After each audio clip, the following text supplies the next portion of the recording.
The whodunit is a classic story trope throughout all kinds of fiction, and wrestling has had plenty in its time, which is weird really, as they're a hard thing to get right. All that time, build up, mystique, perhaps a red herring or two, and you've really got to stick the landing to meet expectations. There have been some successes however, and even when they're bad, they're at least entertaining in their own ways. With all that being said then, I'm Si for WhatCulture.com, and these are the 10 best whodunit mysteries in wrestling. Number 10. The Stalker. In the spring of 2001, a series of uncomfortable videos began to play on WWE programming. The vignettes shown consisted of hidden camera footage of The Undertaker's then wife Sarah going about her day whilst being watched from afar by an obsessive stalker. Vince McMahon provided a pitched-down voice to hide the character's identity, mocking Sarah from afar at how she had no idea how unsafe she truly was. When it finally came time for the stalker to unmask himself, fans were shocked and dismayed to find that it was former WCW champion Diamond Dallas Page. The reveal confused and mortified many, as DDP had been a top babyface in WCW and was a happily married man. Still, Page made the most of the strange decision, and the ongoing feud really pushed good taste,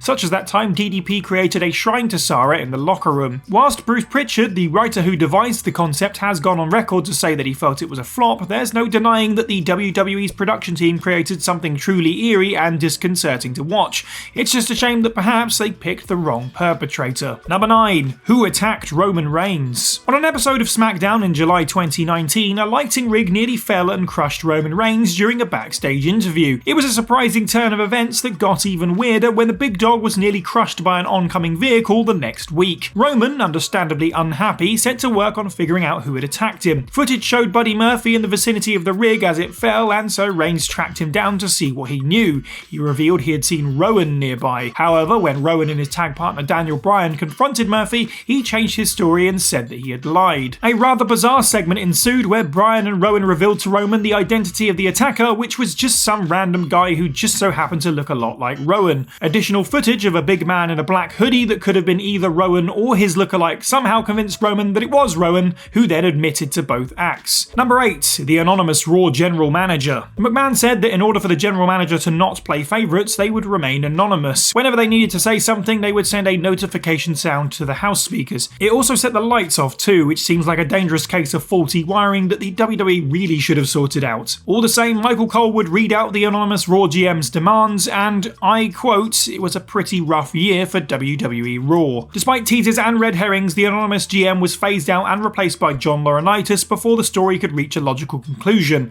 However, on the 1000th episode of Raw, a whole year later, it returned for one night only, and thanks to the detective work of Santino Marella, we discovered the truth. The anonymous Raw GM was the same as the de facto answer to anything in WWE. It was Hornswoggle all along. Of course it was. Number 7. Nickis Got A Secret. Aleister Black held the NXT Championship for over 100 days before losing it at the hands of Tommaso Ciampa, in part due to interference from Ciampa's one-time tag team partner turned long-time rival Johnny Gargano. Furious, Black found himself embroiled in the two's blood feud whilst pursuing his lost title. 10 days before a triple threat match between the three, Black was found unconscious in the Full Sail parking lot. Enter Nikki Cross. After her Sanity stablemates moved up to SmackDown without her, and an unsuccessful attempt at Shayna Baszler's stranglehold over the NXT Women's title, Nikki was desperately in need of something to do. More than anything, her wild child persona was very over with the Full Sail crowd, and fans wanted to see her. Tearing around the arena even through ongoing segments, Nikki was in high spirits, giggling to herself and proclaiming that she had a secret. On his return, Aleister Black was intent on finding out the identity of his attacker, but a selection of different cell phone videos only confused matters. Cross had been watching from the rooftops like some kind of maniac vigilante and had seen the whole thing. Johnny Gargano was revealed as the attacker, taking his twisting personality at the time and fully turning heel at that moment. Number 6. The Reign of Kane. In June 2010, Kane was searching for the perpetrator of an attack on his brother The Undertaker, which had left him, in his words, in a vegetative state.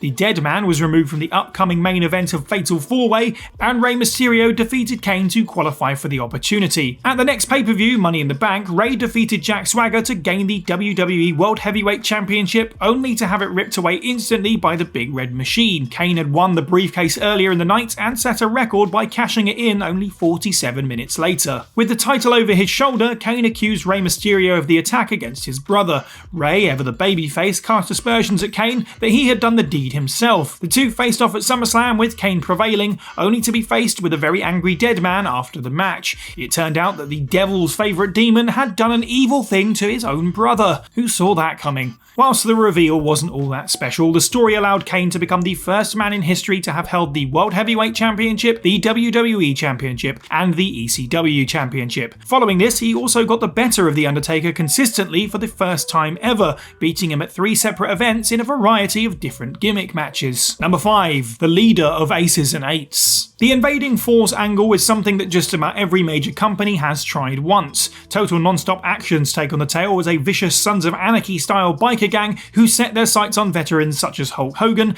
and Sting. Bully Ray was also on the front lines in the fight against the group, teaming with the Legends to protect TNA from their tyranny. What made Aces and Eights exciting at first was the fact that they wrestled masked and mostly without names, creating a real air of mystery. The first member of the stable to unmask was Devon, Bully's former tag partner, which made the situation even more personal. Aces and Eights became the main story in TNA for some time, with plenty of unmaskings to grow their ranks. However, their true leader became something of a talking point. As Bully Ray fought them off, we saw him get closer to Brooke Hogan, and eventually the two kayfabe married. In an act of appreciation, on-screen authority figure Hulk would grant his new son-in-law a shot at Jeff Hardy's TNA Championship at Lockdown 2013. However, at the crescendo of the match, Devon would pass Bully a hammer to use, and the former Dudley Boy would claim the title for himself. Finally, at the top of the company, Bully revealed that it had all been a play to get to this point, and that he was Aces and Eights president. Number 4. Vince's illegitimate son. Vince and his giant grapefruits of steel had sired an illegitimate child, and they were, by some stroke of amazing storyline coincidence, a part of the WWE roster. This is less of a story of a whodunit, as the Who is Vince, and more of a who is it, as fans speculated about who was being catapulted into a spot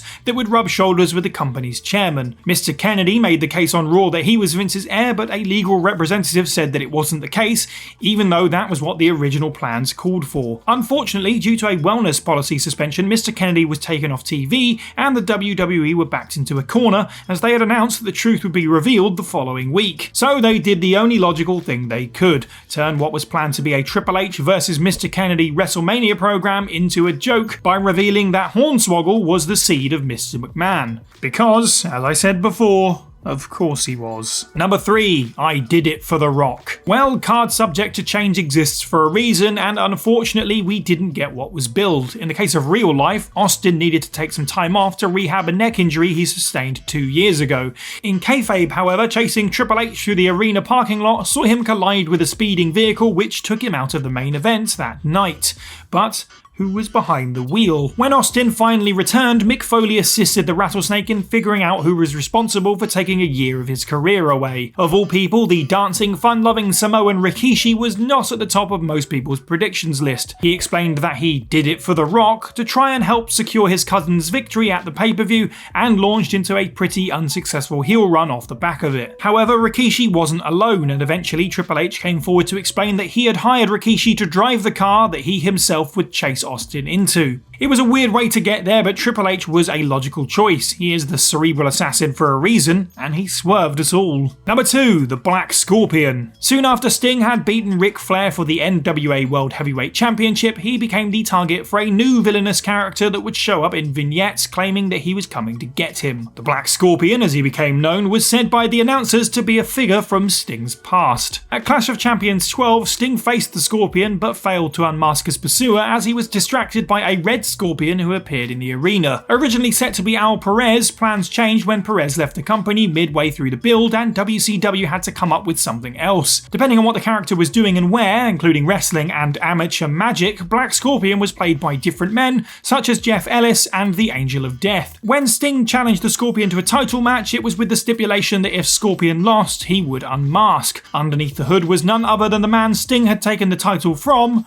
Ric Flair. Whilst he wasn't the first choice for the reveal, still it was at least something that made some sense. Number 1. The Higher Power. The Higher Power story has everything a great wrestling mystery needs: satanic symbolism, a ridiculous reveal, and one of the most memorable lines in wrestling history. In 1999, Stephanie McMahon made her on-screen debut. The daughter of the owner of the company was sure to be treated well and kept out of trouble, right? Right. Oh dear, here comes a demonic cult that wants to kidnap her. Undertaker's ministry faction wanted nothing more than to make the lives of the corporation hell. What started out as burning teddy bears soon got a lot darker when Stephanie was abducted and brought to the ring tied to a crucifix-like object. It was only Mr. McMahon's longtime rival Austin who stopped the dead man from marrying the boss's daughter in unholy union. But after Undertaker formed an alliance with Shane McMahon, there was a lot of talk of a higher power, a figure that was behind all the heinous acts that the ministry had performed.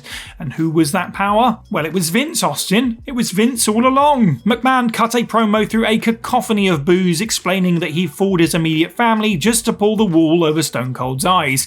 It made no sense then, it makes no sense now, but Vince's Cheshire Cat grin and the over-the-top pageantry of it all has stayed with every one of us for 20 years. And that's the list. Let us know what you thought of this video down in the comments below, and whilst you're down there, let us know other great wrestling whodunit stories. And by great, we obviously mean bad, but you liked them anyway. Make sure you like this video, subscribe, and hit the notification bell. I've been Cy for What Culture, and have a good week.